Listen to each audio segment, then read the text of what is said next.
ಈದ್ಗಾ ಮೈದಾನದಲ್ಲಿ ಗಣೇಶೋತ್ಸವಕ್ಕೆ ಅವಕಾಶವನ್ನ ಕೊಡಲಾಗಿದೆ. ಷರತ್ತುಬದ್ಧ ಅನುಮತಿಯನ್ನ ಈ ಬಾರಿ ಕೂಡ ಕೊಡಲಾಗಿದೆ. 3 ದಿನಗಳ ಕಾಲ ಗಣೇಶೋತ್ಸವ ಆಚರಣೆಗೆ ಅವಕಾಶವನ್ನ ಮಾಡಿಕೊಡಲಾಗ್ತಾ ಇದೆ. ಸೆಪ್ಟೆಂಬರ್ 7ರಿಂದ 9ರವರೆಗೂ ಪರ್ಮಿಷನ್ ಇದೆ. ಗಜಾನನ ಉತ್ಸವ ಮಂಡಳಿಗೆ ಅನುಮತಿಯನ್ನ ಮಹಾನಗರ ಪಾಲಿಕೆ ಕೊಟ್ಟಿದೆ. ಕಳೆದ ಬಾರಿ ಭಾರಿ ಸುದ್ದಿಯಾಗಿತ್ತು ಈದ್ಗಾ ಮೈದಾನ. ಈ ವರ್ಷ ಪ್ರತಿಷ್ಠಾಪನೆಗೆ ಅರ್ಜಿಯನ್ನು 4-5 ಸಂಘಟನೆಗಳು ಅಂದ್ರೆ ಹಿಂದೂ ಸಂಘಟನೆಗಳು ಸಲ್ಲಿಸಿದ್ವು.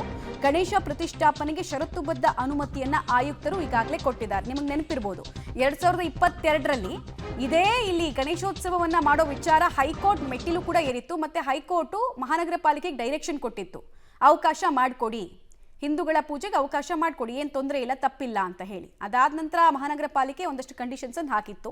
ಲಾಸ್ಟ್ ಟೈಮ್ ಕೂಡ ನನಗೆ ನೆನಪಿದ್ದ ಹಾಗೆ 18 ಕಂಡೀಷನ್ಸ್ ಅನ್ನ ಆರ್ಗನೈಸರ್ಸ್ಗೆ ಹಾಕಿತ್ತು. ಬಟ್ ಈ ಸಲ ಎಷ್ಟು ಕಂಡೀಷನ್ ಹಾಕಿದಾವೆ ಅನ್ನೋದು ಇನ್ನಷ್ಟೇ ಗೊತ್ತಾಗಬೇಕಾಗಿದೆ. ಮಿನಿ ಅಯೋಧ್ಯ ಅಂತ ಈ ಈದ್ಗಾ ಮೈದಾನದ ಜಾಗವನ್ನು ಕರೀತಾರೆ ಈಗಲೂ.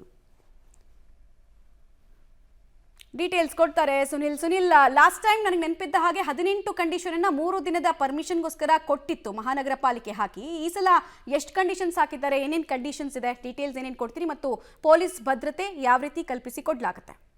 ಮಮತಾ, ಭವಿಷ್ಯ ನೀವು ಹೇಳಿದಂತೆ ಈದ್ಗಾ ಮೈದಾನದ ಇತಿಹಾಸದಲ್ಲಿ ಯಾವುದೂ ವಿರೋಧ ಇಲ್ಲದೆ, ಯಾವುದೂ ವಿವಾದ ಇಲ್ಲದೆ ಇದೇ ಮೊದಲನೇ ಬಾರಿಗೆ ಗಣೇಶ ಕೂರ್ತಿದ್ದಾರೆ ಅಂತ ಹೇಳ್ಬೋದು. ಯಾಕಂದ್ರೆ ಕಳೆದ ವರ್ಷ ಆ ಆಚೆಗಿನ ವರ್ಷವೂ ಕೂಡ ಹೋರಾಟವಾಗಿತ್ತು, ಹಿಂದೂ ಪರ ಸಂಘಟನೆಗಳಿಗೆ ಆಕ್ರೋಶಕ್ಕೆ ಗುರಿಯಾಗಿತ್ತು.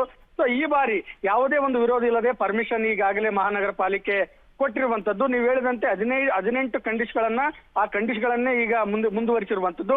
ಅಲ್ಲಿ ಯಾವುದೇ ರೀತಿಯ ಒಂದು ಬಾವುಟಗಳಾಗಿರ್ಬೋದು ಅಥವಾ ಧರ್ಮ ಪ್ರಚೋದನೆ ಮತ್ತು ಬೇರೆ ಒಂದು ಅನ್ಯ ಧರ್ಮಕ್ಕೆ ಹೇಳಿಸುವಂತ ಪೋಸ್ಟರ್ ಗಳನ್ನ ಹಾಕಬಾರ್ದು, ಮತ್ತು ಅದರ ಜೊತೆಗೆ ಒಂದು ಡಿಜೆ ಸೌಂಡ್ ಗಳನ್ನ ಹಚ್ಚಬಾರ್ದು, ಮತ್ತು ಗಣೇಶ ಇಷ್ಟೇ ಸೈಜ್ ನಲ್ಲಿ ಇರಬೇಕು ಮತ್ತು ಇಷ್ಟೇ ಟೈಮಿಂಗ್ ನೊಳಗೆ ವಿಸರ್ಜನೆ ಮಾಡ್ಬೇಕು ಅನ್ನೋ ರೀತಿಯಲ್ಲಿ ಈಗ ಆ ಕಂಡೀಷನ್ ಹಾಕಿ ಅನುಮತಿ ಕೊಟ್ಟಿರುವಂತದ್ದು.